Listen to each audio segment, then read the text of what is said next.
नमस्कार, knocking-news.com में आपका स्वागत है। मैं हूं गिरिजेश वशिष्ठ। 1 जनवरी 2023 से इस देश के बहुत सारे पेंशनर्स की पेंशन बंद कर दी गई है। ये पेंशनर्स वो वृद्धावस्था पेंशन वाले भी नहीं हैं, विधवा पेंशन वाले भी नहीं हैं, ये खैरात वाले नहीं हैं। ये वो लोग हैं जो पूरे जीवन से अपनी पेंशन के लिए पैसा ईपीएफओ के पास जमा करते रहे और अब ईपीएफओ ने हाथ खड़े कर दिए हैं। 1 तारीख से कह दिया है आपको पेंशन नहीं मिल पाएगी। ये कौन लोग हैं, किन की पेंशन है और ईपीएफओ देने से मना क्यों कर रहा है? एक तो खबर ये है और दूसरी खबर ये है कि ईपीएफओ, मुझे ऐसा लगता है कि इनकी पेंशन इसलिए नहीं दे पा रहा है क्योंकि उसने गलत तरीके से जगह जगहों पर इन्वेस्ट किए हैं। और ईपीएफओ का एक और खुलासा इसी खबर में आज ही सामने आ रहा है और वो ये है कि ईपीएफओ तमाम सारी गड़बड़ियों के बावजूद, हिंडनबर्ग खुलासे के बावजूद, दूसरी चीज़ों के बावजूद अडानी साहब को निरंतर धन की सप्लाई करता रहा आपके पीएफ अकाउंट से निकाल के। कहीं मत जाइए, चैनल को सब्सक्राइब कर लीजिए। मैं अभी हाजिर होता हूं, फिर बातचीत आगे बढ़ाते हैं।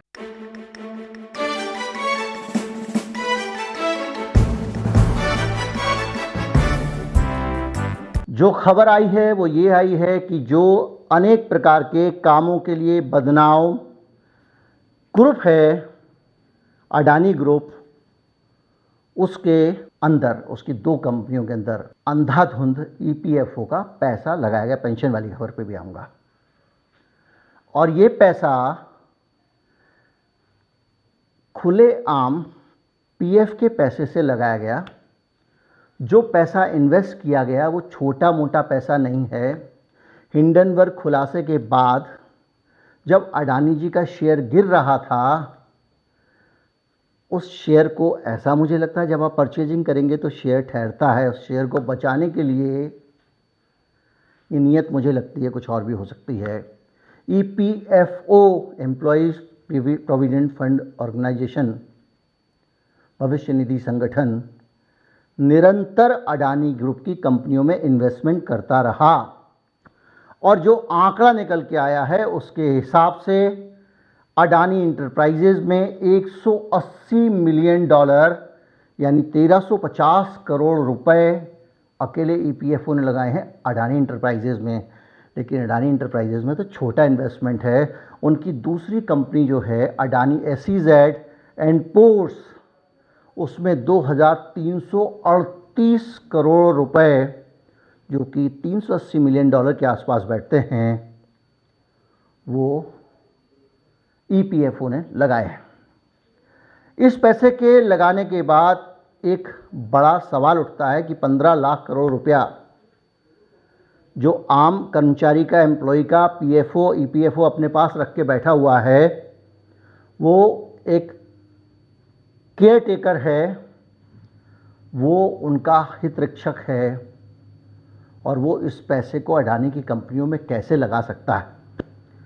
और सिर्फ यहीं तक होता कि पैसे को अडानी की कंपनियों में लगा दिया गया है तो एक बार आप एक गलत फैसला कुछ भी मान लेते आप, लेकिन ये फैसला लगाने के लिए बाकायदा जो पीएफ का ट्रस्ट है उसके ट्रस्टीज़ को भी धोखे में रखा गया। यानी उनको ये जानकारी नहीं दी गई कि पीएफ का पैसा अडानी की कंपनियों में इन्वेस्ट किया जा रहा है। कर्मचारी भविष्य निधि संगठन,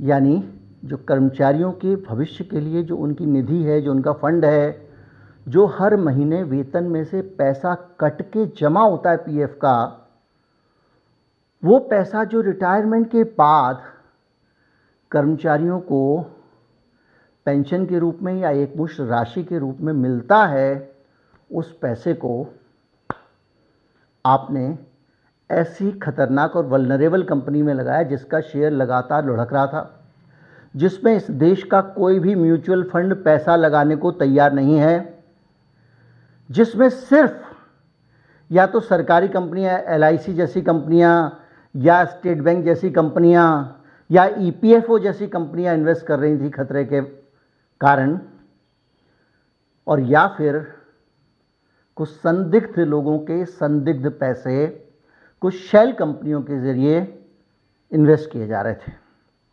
आम इन्वेस्टर जिस शेयर की तरफ देखने के नाम पर सिहर जाता था, क्योंकि ये हिंडनबर्ग रिपोर्ट आने के बाद कोई भी ये हिम्मत नहीं कर सकता कि अडानी में पैसे लगाए। उस दौरान भी ईपीएफओ आपके शेयर, आपका पैसा उसमें लगातार इन्वेस्ट कर रहा था। इसको कहते हैं कैप्टिव इन्वेस्टमेंट, यानी एक ऐसा इन्वेस्टमेंट जो कि इन्वेस्टर चाह कर भी नहीं रोक सकता, वो उसमें लगाने के लिए विवश है, मजबूर है। और ये पैसा बड़े सफाई के साथ ईटीएफ के ज़रिए, एक्सचेंज ट्रेडेड फंड के ज़रिए ईपीएफओ ने लगाया। ये वो ईपीएफ है जिसकी वित्तीय दशा अगर आप देखें, जिसकी आर्थिक हालत अगर आप देखें, तो इसने सरकार को भी हाल ही में प्रपोजल भेजा है कि साहब कर्मचारियों को पेंशन देने में दिक्कत आ सकती है, हमारे पास पैसे की कमी है, इसलिए आप रिटायरमेंट की एज बढ़ा दो, 65 साल कर दो, 62 साल कर दो, 63 साल कर दो। इस तरह का प्रपोजल भेजा गया है ताकि ना रिटायर होंगे, ना पेंशन मांगेंगे, ना पीएफ का पैसा मांगेंगे, तो हम आराम से जो हमने पैसा जहाँ इन्वेस्ट किया हुआ है वहाँ पे पैसा हमारा दूध पीता रहेगा, या वो पैसे को पीते रहेंगे जिनको हमने दिया है। अब इतनी खतरनाक जगह पैसा लगाया, वो आप सोचिए ज़रा, दाएं बाएं कुछ हुआ, पैर फिसला या कोई नीरव मोदी बन गया तो क्या होगा? आपके पीएफ के पैसे का क्या, रिटायरमेंट की एज दोबारा बढ़ाएंगे? और ये अगर आपको लगता है कि ये पीएफओ वालों की ही गलती है, पीएफ डिपार्टमेंट की ही गलती है, तो थोड़ा सा इतिहास में चले जाएं। मैं इस पर कई बार वीडियो बना चुका हूं। थोड़ा अखबार खंगाल लें। शेयर बाजार में पीएफ के कर्मचारियों का पैसा नहीं लगता था तो बहुत नेग्लिजिबल लगता था। और धीरे धीरे 3 बार में हमारे देश की सरकार नियम बदलकर प्रोविडेंट फंड का पैसा ज़्यादा से ज़्यादा कंपनियों में लगाने का कानून बना चुकी है। 3 बार वो सीमा बढ़ाई गई है, वो मियाद बढ़ाई गई है, वो हद बढ़ाई गई है कि इतने % तक पैसा आप कॉरपोरेट में लगा सकते हो। कटिंग लगा दूंगा स्क्रीन पे। यानी लगातार आपका पैसा इन बड़े कॉरपोरेट में लगाया जा रहा है। पीएफ के पास में रिटायर होने वाले लोगों को देने के लिए पैसे का टोटा पड़ रहा है, तो उनको कहा जा रहा है थोड़ा ठहर जाओ।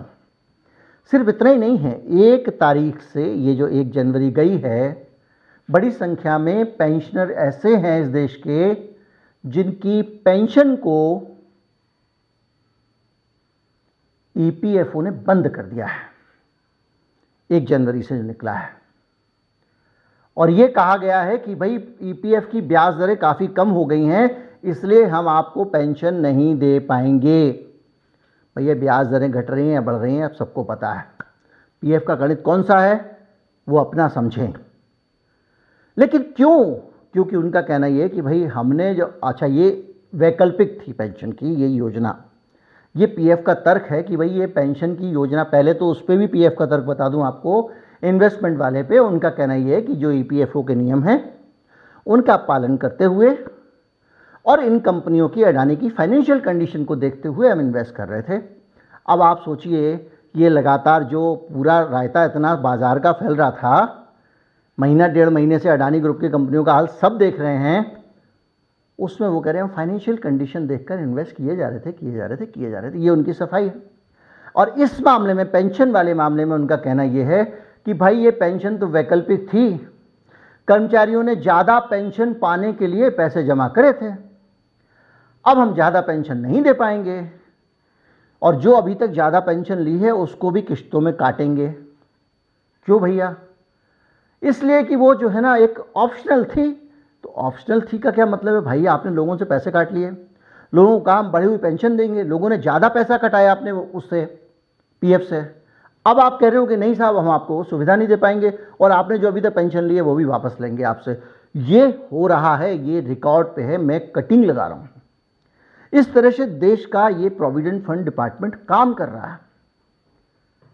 ऊपर से सरकार का पक्ष है, हाँ हमारी जानकारी में मामला है, हम इस पर नज़र रखे हुए हैं। अब सरकार नज़र बनाए हुए है और जब उसकी नज़र इनायत होगी इन गरीब कर्मचारियों पे, हो जाएगी। आज के ज़माने में कोई किसकी चिंता नहीं करता, कोई किसी के विरोध की चिंता नहीं करता, कोई किसी के धरने प्रदर्शन की चिंता नहीं करता। किसान आंदोलन थोड़ी खड़ा कर लोगे, उनको भी क्या मिल गया झूठे आश्वासन के अलावा। ये दौर दूसरा है, इसमें किसी को कोई फर्क नहीं पड़ता। अडानी को फर्क पड़े तो फर्क पड़ सकता है। उम्मीद करता हूं ये कड़वा वीडियो आप लोगों से साझा करना चाहेंगे। उम्मीद करता हूं ये साहसी वीडियो ज़्यादा से ज़्यादा लोगों तक आप पहुंचाएंगे। उम्मीद करता हूं कि आप समझेंगे कि इस देश में लोगों के पैसे के साथ जिन पे हम भरोसा करते हैं वो ब्रीच ऑफ ट्रस्ट कर रहे हैं, वो हमारा विश्वास भंजन कर रहे हैं, भारत के संविधान के विपरीत काम कर रहे हैं, हमारे साथ धोखाधड़ी कर रहे हैं। इन्वेस्टर के साथ, पीएफ का जो कैप्टिव इन्वेस्टर है उसके साथ धोखाधड़ी कर रहे हैं। तो जन जागरण आप ही करेंगे, मैं नहीं करूँगा। ज़्यादा से ज़्यादा मैंने वीडियो बना दिया, ये मेरे हिस्से का हो गया, आपके हिस्से का है शेयर करना। नमस्कार।